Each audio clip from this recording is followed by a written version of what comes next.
जी अस्सलाम वालेकुम स्टूडेंट्स। उम्मीद है कि आप लोग सब खैरियत से होंगे। आज का हमारा टॉपिक जो है वो है derivation of Schrodinger wave equation. तो हम सबसे पहले इसका थोड़ा इंट्रोडक्शन डिस्कस करेंगे और कि ये बेसिकली है क्या, और फिर हम इसकी एप्लीकेशंस को स्टडी करेंगे कि हम इसको क्यों डिस्कस करते हैं, क्यों पढ़ते हैं, फ़िज़िकल केमिस्ट्री के अंदर इसकी क्या इंपॉर्टेंस है। ठीक है, तो उसको हम डिटेल से जो है वो एक्सप्लेन करेंगे।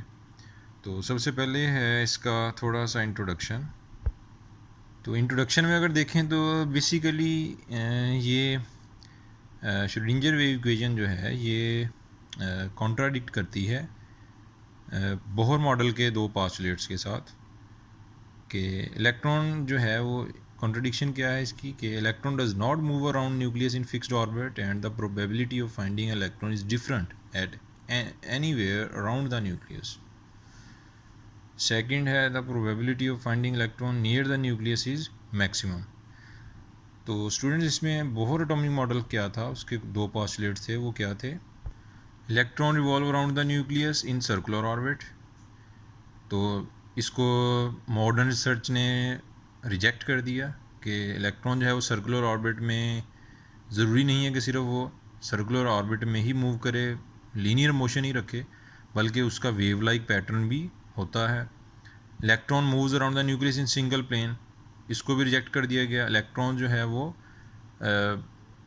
3 डायमेंशनल स्पेस में पाया जाता है, उसका मोशन जो है उसकी लॉन्ग एक्स वाई और जी एक्सिस होती है, सिर्फ एक्स एक्सिस के लॉन्ग ही वो मूव नहीं करता।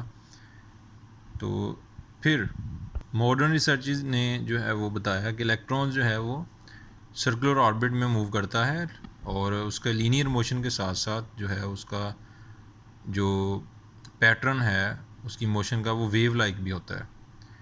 तो इलेक्ट्रॉन का जो मोशन है न्यूक्लियस के इर्द गिर्द वो 3 डायमेंशनल स्पेस में है। तो कैसे है ये, इसमें देखें कि हमारे पास अगर एक इलेक्ट्रॉन है तो इलेक्ट्रॉन जो है वो मूव करता है सर्कुलर ऑर्बिट में, तो वो मूव कर रहा है, लेकिन उसकी वेव लाइक नेचर भी है, उसके क्रेस्ट हैं और ट्रफ भी हैं। ठीक है, तो अगर एक इलेक्ट्रॉन 360 डिग्री पर रोटेट करता है 2 पाई के एंगल पे, तो वो एक वेव जनरेट करता है। ठीक है, इस वेव को एक्सप्लेन किया है श्रोडिंगर वेव इक्वेशन ने एज अ वेव फंक्शन कि यहाँ पर इलेक्ट्रॉन के पाए जाने के चांसेस की probability of finding an electron, उसको डिस्कस किया है किसने? श्रोडिंगर वेव इक्वेशन ने। तो जब एक इलेक्ट्रॉन जो है वो सर्कुलर ऑर्बिट में 360 डिग्री पे रोटेट करता है तो वेव जनरेट होती है, उसको वेव फंक्शन के तौर पे डिस्कस किया है। तो बोहर जो था उसके मॉडल, बोहर के मॉडल में कहा गया था कि इलेक्ट्रॉन जो है वो फिक्स ऑर्बिट में घूमता है, तो ऐसा नहीं है। इलेक्ट्रॉन सर्कुलर ऑर्बिट में तो है, लेकिन उसकी वेव लाइक नेचर की वजह से वो एक इलेक्ट्रॉनिक क्लाउड जनरेट कर लेता है। ठीक है, तो जिसके अंदर उसके पाए जाने के चांसेस यानी कि न्यूक्लियस के इर्द गिर्द कहीं पे भी हो सकते हैं, लेकिन बोहर के रेडियस पे इलेक्ट्रॉन के पाए जाने के चांसेस मैक्सिमम होते हैं। तो स्टूडेंट इस वेव फंक्शन को अब हम एक्सप्लेन करेंगे।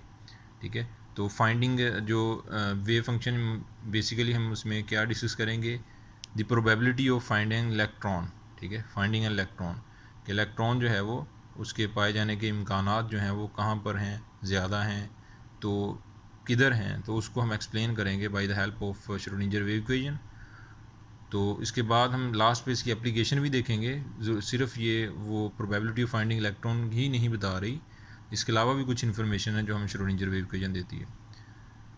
तो अब हम डिराइव करते हैं Schrodinger wave equation.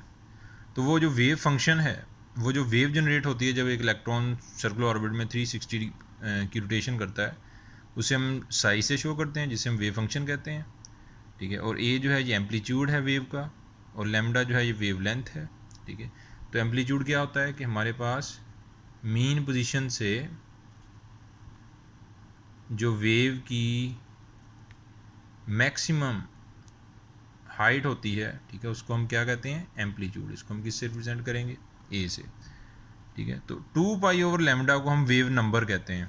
Wave number इसमें ये क्या है कि 2 पाई ओवर लैम्डा जो है, ये जो वेव नंबर है इसका मतलब क्या है कि 2 पाई रोटेशन में कितनी नंबर ऑफ वेवलेंथ्स पाई जाती हैं या कितनी नंबर ऑफ वेवलेंथ गुजरी हैं, इसको हम वेव नंबर कहते हैं।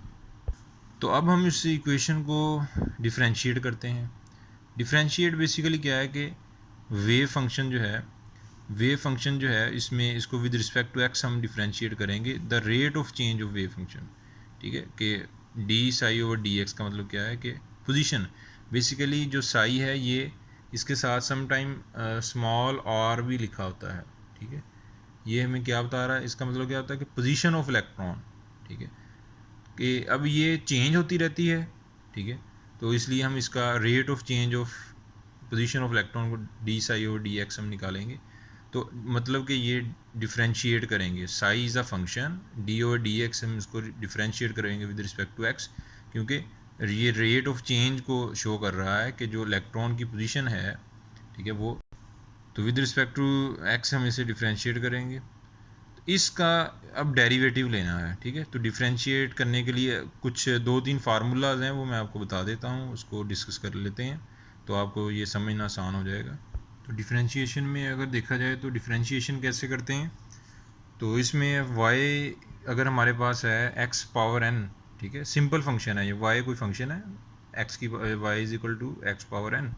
तो कैसे क्या फंक्शन डिफरेंशिएशन कैसे करते हैं, d ओवर डी एक्स, ये ऑपरेटर होता है y का, तो पावर शुरू में ले जाते हैं और वेरिएबल x की पावर जो ऑलरेडी होती है उसमें से एक माइनस कर देते हैं। जैसा कि 2x पावर 6 है तो डेरिवेटिव लेंगे तो 6 2 12, ठीक है, ये शुरू में आ जाएगा 12 और x की पावर शुरू में आ गई और पावर में से एक माइनस कर दिया हमने, ठीक है। तो ये सिंपल फंक्शन है। अगर फंक्शन ट्रिग्नोमेट्रिक हो, जिस तरह हमने हमारी श्रोडिंगर वेव इक्वेशन में फंक्शन हमारा ट्रिग्नोमेट्रिक है, तो इसमें क्या करेंगे, अगर y is equal to sine x है तो साइन एक्स का इसका डेरिवेटिव लेंगे, वो क्या आ जाता है कॉज एक्स, ठीक है। तो अगर y कॉज एक्स है तो इसका डेरिवेटिव लेंगे होता है माइनस साइन एक्स। तो अगर हमारे पास इसके एंगल साइन के एंगल में 2x है तो हम डिफरेंशिएट कर रहे हैं, डेरिवेटिव ले रहे हैं विद रिस्पेक्ट टू x, तो क्या आएगा, पहले साइन 2x का डेरिवेटिव cos 2x, फिर स्टूडेंट 2 जो है वो यहाँ पे रह जाएगा, कांस्टेंट को हमने बाहर निकाल लेते हैं, कांस्टेंट का डेरिवेटिव हम नहीं लेते, डी ओवर डी एक्स, यानी कि अब एंगल का डेरिवेटिव आना है। जिस तरह यहाँ पर cos x था तो एंगल x था, x का डेरिवेटिव क्या होता है 1, उसको हम वैसे नहीं शो करते क्योंकि 1 तो होता ही ऑलरेडी। इसी तरह cos x है, cos x का डेरिवेटिव माइनस साइन x आ गया, आगे x एंगल का डेरिवेटिव क्या आना है 1, क्योंकि वो एंगल भी x है इसका और विद रिस्पेक्ट टू x ले रहे हैं, जिसके लिहाज से अगर हम x के लिहाज से ले रहे हैं तो x का डेरिवेटिव 1 आएगा, ठीक है। अगर यहाँ पे y होता और हम यहाँ पे y के लिहाज से बटे में y होता तो फिर उसका y का डेरिवेटिव 1, जिसके लिहाज से विद रिस्पेक्ट टू हम ले रहे हैं उसी वेरिएबल का डेरिवेटिव 1 होता है, ठीक है। अब यहाँ पर हमारे पास साइन 2x यानी साइन x नहीं आया, अब आ गया है 2x। अब इधर x का डेरिवेटिव आगे लिया था, अब इधर 2 एंगल क्या आया 2x, एंगल क्या आया अब 2x। अब 2x का डेरिवेटिव भी लेना है, इस पूरे का भी साइन फंक्शन का भी डेरिवेटिव आ गया cos 2x। अब एंगल का डेरिवेटिव, एंगल में कांस्टेंट का हम डेरिवेटिव नहीं लेते होते, वेरिएबल का लेते हैं। अब वेरिएबल x है और विद रिस्पेक्ट टू x ले रहे हैं तो क्या आ जाएगा 1, तो d y d x cos 2x dot 2। इसी तरह y is equal cos 2x है, कॉस 2x का डेरिवेटिव क्या होता है माइनस साइन 2x। अब 2x जो एंगल है उसका डेरिवेटिव लेना है, 2x में से कांस्टेंट क्या है 2, इसको बाहर निकाल लेंगे, डेरिवेटिव किसका लिया जाएगा x का, और x का derivative with respect to x ही ले रहे हैं तो ये क्या आ जाएगा 1, तो आंसर क्या आ गया माइनस 2 साइन 2x। तो स्टूडेंट ये चीज़ें अब हमारी श्रोडिंगर वेव इक्वेशन में यूज़ होंगी।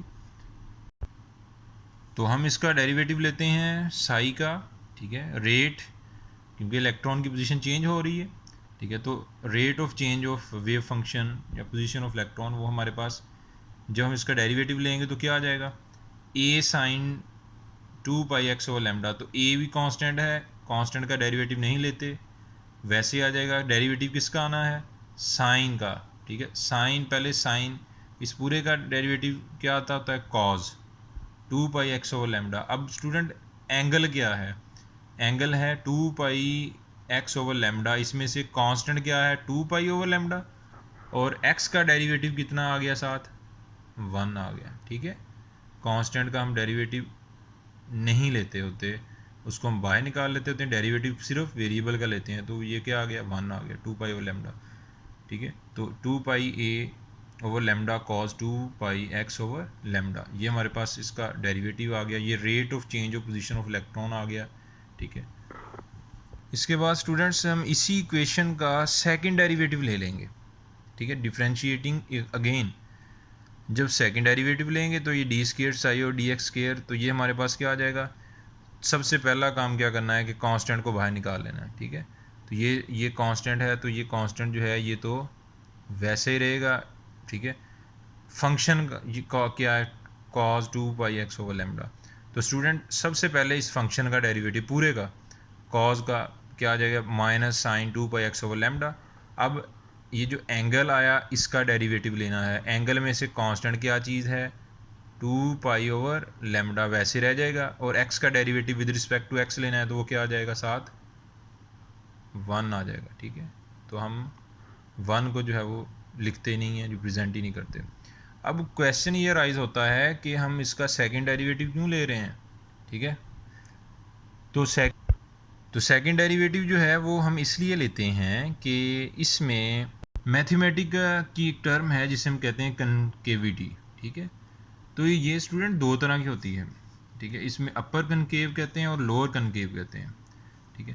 तो अपर कनकेव होता है कि अगर हम फंक्शन का दूसरी दफ़ा डेरिवेटिव लें और उसका आंसर जो है वो ज़ीरो से ज़्यादा आए, ठीक है, और वो ज़ीरो से बड़ा हो, तो उसे हम अपर कनकेव कहते हैं। और लोअर कनकेव, अगर हम फंक्शन का सेकंड डेरिवेटिव लें और वो लेस देन ज़ीरो आए, तो वो लोअर कनकेव में आएगा।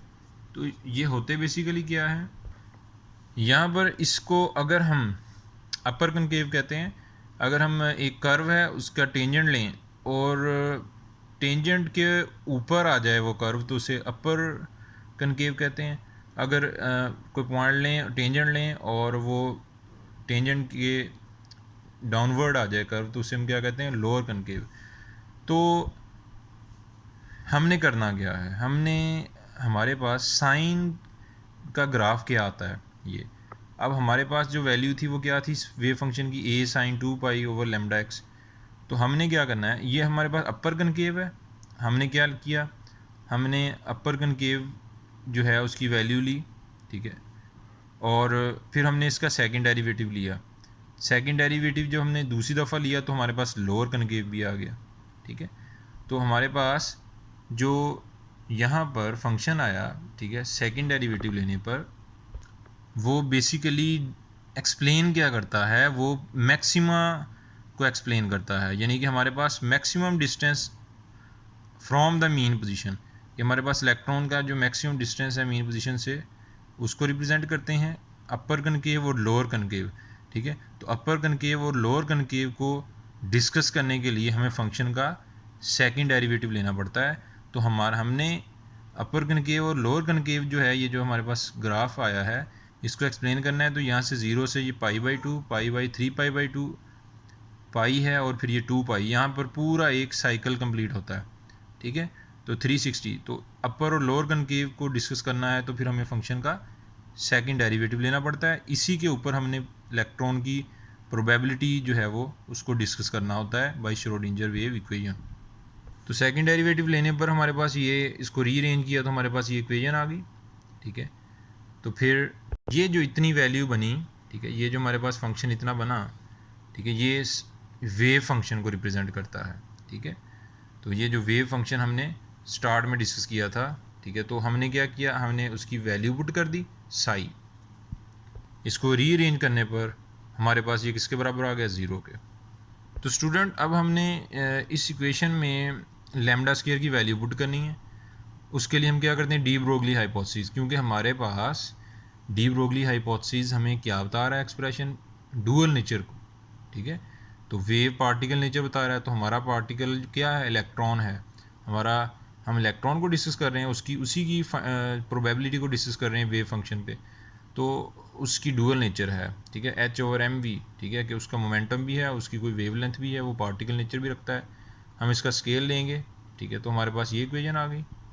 तो वो इलेक्ट्रॉन जो मूव कर रहा है उसकी काइनेटिक एनर्जी भी है, kinetic energy half m v square के बराबर होती है। वी स्क्वायर की हमने यहाँ से वैल्यू निकाल ली, तो वी स्क्वायर की वैल्यू निकाल कर हमने उसको पुट कर दिया इक्वेशन 3 में, तो हमारे पास क्या एक्सप्रेशन आ गया लैम्डा स्क्वायर का, एच स्क्वायर ओवर 2m। तो जो यहाँ पर हमारे पास ये कैपिटल ई किसको रिप्रेजेंट कर रहा है, ये रिप्रेजेंट कर रहा है कैनेटिक एनर्जी को, ठीक है। कैपिटल ई रिप्रेजेंट कर कैनेटिक एनर्जी, एम जो है ये मास ऑफ इलेक्ट्रॉन है, एच क्या है प्लांक्स कांस्टेंट है। तो लैम्डा स्क्वायर की वैल्यू इक्वेशन नंबर 2 में जब हमने पुट की तो हमारे पास ये एक्सप्रेशन आ गया, ठीक है। तो इसको हम मज़ीद करते हैं, थोड़ा रीअरेंज करते हैं, तो हमारे पास इक्वेशन आ गई डी स्क्वायर साई और d x square plus 8 pi square m e over s square psi is equal to 0। इसके बाद स्टूडेंट्स हमारे पास जो इलेक्ट्रॉन है उसकी जो मूव कर रहा है ना, तो उसकी पोटेंशियल एनर्जी भी है और उसकी किनेटिक एनर्जी भी है, यानी कि उसकी नेट एनर्जी दोनों एनर्जीज़ का सम है। तो इससे हम क्या करेंगे, किनेटिक एनर्जी की वैल्यू निकालते हैं। किनेटिक एनर्जी की वैल्यू निकाल के यहाँ पे इक्वेशन 4 में पुट कर देंगे, तो ये हमारे पास उसकी किनेटिक एनर्जी की क्या आ गई, वैल्यू आ गई। तो स्मॉल एम क्या नेट एनर्जी बता रहा है, और पी क्या है पोटेंशियल एनर्जी है, और कैपिटल ई क्या है काइनेटिक एनर्जी ऑफ इलेक्ट्रॉन। तो जब हमने ये कैपिटल ई यानी कि काइनेटिक एनर्जी की वैल्यू पुट की तो हमारे पास क्या इक्वेशन आ गई ये। तो स्टूडेंट ये जो इक्वेशन है ये श्रोडिंगर वेव इक्वेशन है, और इसमें डी स्क्वायर साई और d x square D divided by D x square का मतलब क्या है कि हमने इस इलेक्ट्रॉन की अभी मोशन को डिस्कस किया सिर्फ अलोंग द एक्स एक्सिस, तो लेकिन इलेक्ट्रॉन सिर्फ एक्स एक्सिस के अलोंग मूव नहीं करता बल्कि वो वाई और जी के अलोंग भी मूव करता है। तो 3 डायमेंशन में इलेक्ट्रॉन का अगर पैटर्न है तो फिर उसकी मोशन है, तो फिर उसके लिए क्या इक्वेशन होगी यही। तो ये हमारे पास इक्वेशन आ गई 3 डायमेंशनल पैटर्न में, डी स्क्वायर साई और d x square, d square psi over d y square, d square psi over d z square, ठीक है। तो स्टूडेंट ये हमारे पास इक्वेशन आ गई कि इलेक्ट्रॉन अगर 3 डायमेंशनल मोशन जो है वो रखता है, मूवमेंट रखता है, ठीक है, तो उसके लिए हमारे पास ये श्रोडिंगर वेव इक्वेशन है। एक चीज़ याद रखनी है कि ये जो फैक्टर है ना इतना, ठीक है, इसको हम कहते हैं डेल स्क्वायर। तो डेल स्क्वायर साई, ठीक है। तो डेल स्क्वायर बेसिकली क्या है, डेल स्क्वायर जो हम कहते हैं लैप्लेसियन ऑपरेटर, ठीक है। तो लैप्लेसियन ऑपरेटर स्टूडेंट हमने इससे पहले थोड़ा सा डिस्कस किया था कि ऑपरेटर बेसिकली क्या होते हैं, ये भी डिफरेंशियल होते हैं, ठीक है। तो किसी चीज़ को हम डिफरेंशिएट करते हैं, ठीक है, तो उसे हम कहते हैं कि हमने इसे ऑपरेट किया। किसी फंक्शन को ऑपरेट करने का मतलब क्या होता है कि उस फंक्शन का डेरिवेटिव लिया जा रहा है, ठीक है। तो ऑपरेटर कई तरह के होते हैं, ठीक है। तो वो हमने उसके सिंपल ऑपरेटर भी डिस्कस किया था, ठीक है, और उसमें हैमिल्टन का ऑपरेटर्स भी उसमें ऑपरेटर है, और ये हमारे पास जो है बेसिकली लैप्लेसियन ऑपरेटर है, ठीक है। तो हमने इसको पीछे ऑपरेटर का जो है वो एक लेक्चर जो है वो बाकायदा डिस्कस किया हुआ है। तो इस इक्वेशन को हम कहते हैं श्रोडिंगर वेव इक्वेशन। इसमें मैं आप लोग को दोबारा जो है वो ये बात वाज़े कर रहा हूँ कि सेकंड डेरिवेटिव क्यों लिया जाता है। तो स्टूडेंट पूछते हैं फर्स्ट डेरिवेटिव में तो हम चेंज को डिस्कस करते हैं, ठीक है, कि हमारा जो इलेक्ट्रॉन है उसकी पोजीशन चेंज हो रही है, उसकी प्रोबेबिलिटी चेंज हो रही है, ठीक है। तो हम उसमें रेट ऑफ चेंज, जिस तरह हम कहते हैं फिज़िक्स में rate of change of velocity, ठीक है, उसे हम एक्सेलरेशन कहते हैं। Rate of change of displacement को हम कहते हैं velocity, rate of change of velocity को हम एक्सेलरेशन कह देते हैं। तो इसी तरह हमारे पास फर्स्ट डेरिवेटिव तो हम ले लेते हैं रेट के लिहाज से। सेकंड डेरिवेटिव स्टूडेंट हम यहाँ पर ले रहे हैं कि हमारे पास साइन फंक्शन है, इसमें हमने अपर कनकेव और लोअर कनकेव को डिस्कस करना है, ठीक है। तो अपर कनकेव और लोअर कनकेव को अगर हम डिस्कस करना चाहते हैं, यानी कि हम 2 पाई उसकी जो रोटेशन है उसको डिस्कस करना है, वेव फंक्शन को डिस्कस करना है, तो फिर हमें सेकंड डेरिवेटिव लेना पड़ता है, ठीक है। तो बाकी इसमें डेरिवेटिव के बहुत से टॉपिक हैं, बहुत से फार्मूलाज हैं, फंक्शंस कई तरह के होते हैं, वो आप मैथमेटिक में की बुक से जो है उनको देख सकते हैं, ठीक है। तो लास्ट पे हमारे पास आ जाती हैं एप्लीकेशंस। तो एप्लीकेशंस क्या हैं जी, ये श्रोडिंगर वेव इक्वेशन क्यों हमें इतनी ज़्यादा इंपॉर्टेंट लगती है, या ये क्यों हम पढ़ते हैं, ऐसे डिस्कस करते हैं। It explains the probability of finding electron around the nucleus. तो ये हमें क्या बताती है कि न्यूक्लियस के इर्द गिर्द वो जो इलेक्ट्रॉन वेव लाइक नेचर रखता है, पैटर्न रखता है, ठीक है, उसके पाए जाने के चांसेस जो हैं न्यूक्लियस के इर्द गिर्द सराउंडिंग में, उनके इम्कानात जो है उन्हें डिस्कस करती है। It explains the quantum numbers, ये principal quantum number, azimuthal quantum number और मैग्नेटिक क्वांटम नंबर्स को एक्सप्लेन करती है, उनका भी वेव्स के साथ ही लिंक है, ठीक है। It explains the motion of electron to describe the atomic model, ये हमें हार्मोनिक ऑसिलेटर के एनर्जी लेवल्स को डिस्कस करती है, ठीक है। तो इसको भी हमने डिस्कस किया है, हार्मोनिक ऑसिलेटर्स में एनर्जी लेवल्स को एक्सप्लेन किया हुआ है, वो आप लेक्चर ले सकते हैं, उसे देख सकते हैं। तो ये हमें किसी भी डायटोमिक मालिक्यूल के रोटेशनल और वाइब्रेशनल एनर्जी लेवल्स को डिस्कस करती है, ठीक है। तो श्रोडिंजर वेव इक्वेशन जो है ये बहुत ही इंपॉर्टेंट टॉपिक है, तो इसके फार्मूला को आपने अच्छे तरीके से देख लेना है, उससे रेलिवेंट आपको न्यूमेरिकल्स वगैरह आ सकते हैं। तो हम रिव्यू कर लेते हैं ज़रा कि हमने इसका पहले इंट्रोडक्शन देखा कि ये कंट्राडिक्ट करती है बेसिकली बोहर के दो पोस्टुलेट से, ठीक है। तो उसमें इलेक्ट्रॉन्स की मोशन है सर्कुलर ऑर्बिट में, ठीक है, और फिक्स ऑर्बिट है और बोहर के मुताबिक, और सिंगल प्लेन में मूव करते हैं इलेक्ट्रॉन। लेकिन हमने श्रोडिंजर वेव इक्वेशन में मॉडर्न रिसर्चेस ने बताया कि उसका वेव लाइक पैटर्न भी है और इलेक्ट्रॉन के पाए जाने के चांसेस न्यूक्लियस के इर्द गिर्द कहीं भी हो सकते हैं, लेकिन मैक्सिमम चांसेस बोहर के रेडियस के करीब होते हैं। इलेक्ट्रॉन्स जो हैं वो सर्कल में तो मूव करते हैं लेकिन उनका वेव लाइक पैटर्न भी होता है, तो उस वेव को हमने डिस्कस किया एज अ वेव फंक्शन, ठीक है, तो श्रोडिंजर वेव इक्वेशन में। तो फिर हमने इसको डिराइव किया, वेव फंक्शन को हमने डिराइव किया।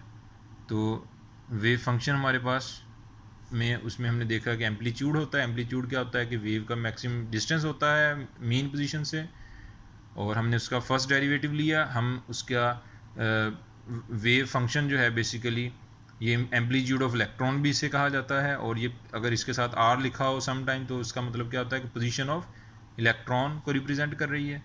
तो इलेक्ट्रॉन की पोजीशन वेव में चेंज हो रही है हर लम्हे, ठीक है। तो उसका चेंज, रेट ऑफ चेंज को हमने डिस्कस करने के लिए हमने क्या किया, हमने उसका डेरिवेटिव लिया, सेकंड डेरिवेटिव लिया, हमने उसमें अपर कनकेव और लोअर कनकेव को डिस्कस किया। हमने इसकी काइनेटिक एनर्जी और पोटेंशियल एनर्जी को लेके वैल्यूज़ को पुट किया इक्वेशन में। इसको पुट करने पे हमारे पास एक फाइनल इक्वेशन आ गई, लेकिन ये इक्वेशन जो है ये इलेक्ट्रॉन की मोशन सिर्फ एक्स प्लेन में जो है अलॉन्ग एक्स एक्सिस डिस्कस कर रही है। 3 डिमेंशन में देखा जाए तो हमारे पास ये इस इक्वेशन में हमने डिस्कस किया कि डेल स्क्वायर, जिसे हम कहते हैं लैप्लेशियन ऑपरेटर, ठीक है। ऑपरेटर बेसिकली क्या होते हैं, ये डेरिवेटिव्स होते हैं, ठीक है। इनको हम पार्शियल ओवर पार्शियल एक्स वगैरह से जो है वो रिप्रेजेंट कर देते हैं। तो ये कई टाइप के होते हैं, ठीक है, तो जिनको हमने ऑलरेडी डिस्कस कर लिया हुआ है, ठीक है। तो आप प्रीवियस लेक्चर जो है वो देख सकते हैं। तो स्टूडेंट ये हमारा आज का टॉपिक था। तो इसमें बहुत इंपॉर्टेंट टॉपिक है, इसके रेलिवेंट न्यूमेरिकल्स वगैरह आ सकते हैं आपको। तो कोई मसला हो, प्रॉब्लम हो तो आप लोग कमेंट में पूछ सकते हैं, तो कमेंट बॉक्स में। और अपना ख्याल रखिएगा। अल्लाह हाफिज़।